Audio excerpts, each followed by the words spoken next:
Welcome back. Thanks so much for joining us here on AccuWeather Early. I'm Ariella Scalese. We want to get you started with a quick look at the forecast here across the country because some of us are dealing with some snow showers. I actually just got a few pictures from my in-laws outside of the Cleveland area, and the snow's coming down pretty good there. That it is. And you know what? There's a lot more of that if you're in western Pennsylvania because it is still snowing there through much of Ohio.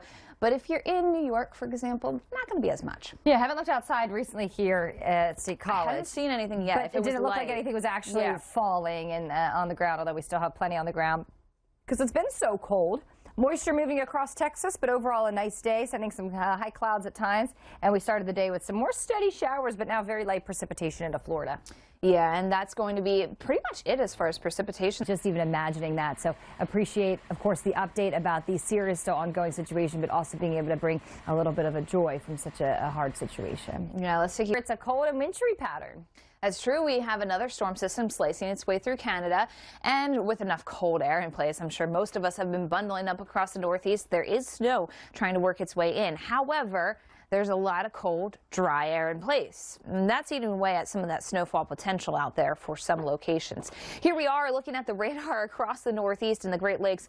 Last of the snow trying to move out of Michigan at this point. Couple snow showers there, pretty heavy around the Grand Rapids area. Meanwhile, farther south, take a look at what's going on across Ohio, Pennsylvania, into West Virginia. You see this blue and you see it all the way into places like Harrisburg and Reading, which are not reporting any snow at this point in time. Why? There's so much dry, cold air at the surface, so snowflakes fall into it and they start to get evaporated on the edge of their crystals, and you actually don't make that snowfall all the way to the ground. So that's part of our story across the Northeast and why we're not expecting a ton of snow into places like Washington, D.C., New York City. Could somebody get a coating to a ½ inch on the I-95 corridor? Darker blue there in Washington, D.C. Probably something makes it as far as snowflakes are concerned, but how quickly that can really accumulate is going to be a big question. Philadelphia, maybe for the late afternoon, evening hours, the drive home from work. New York City, still a lot of dry air, but maybe some moisture comes in with some flurries as we head through the evening. Tonight into tomorrow morning, everything quiets down for us. Still some cold air off the Great Lakes, but for the most part, this storm system has wrapped up, and if you want more than an inch of snow, you have to be in through the interior Northeast to find it. That's where we'll have 1 to 3 inches of snowfall there. Let's take a look at how we fare through. Welcome back to AccuWeather Early, and thanks for watching on a Thursday morning. I'm getting a little heat here coming in, but hey, you know what?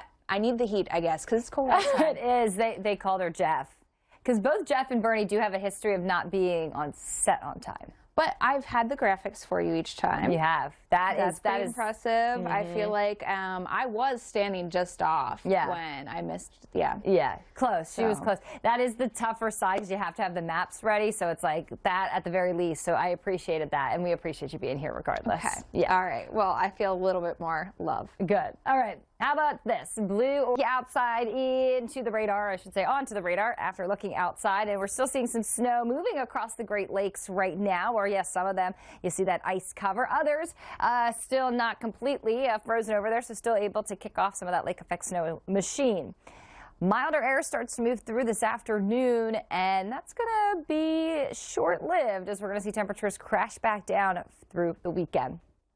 This is a really helpful graphic because it's comparing it to the historical average, because some people may see 34 in Minneapolis and 39 in Bismarck and say, oh, it's still kind of cold. Yeah, but compared to where we typically are this time of year with highs in the lower 20s, that's not so bad here. We're going to continue to see the milder air creep east, so even cities like Chicago and Green Bay start to see the temperatures come up on Friday.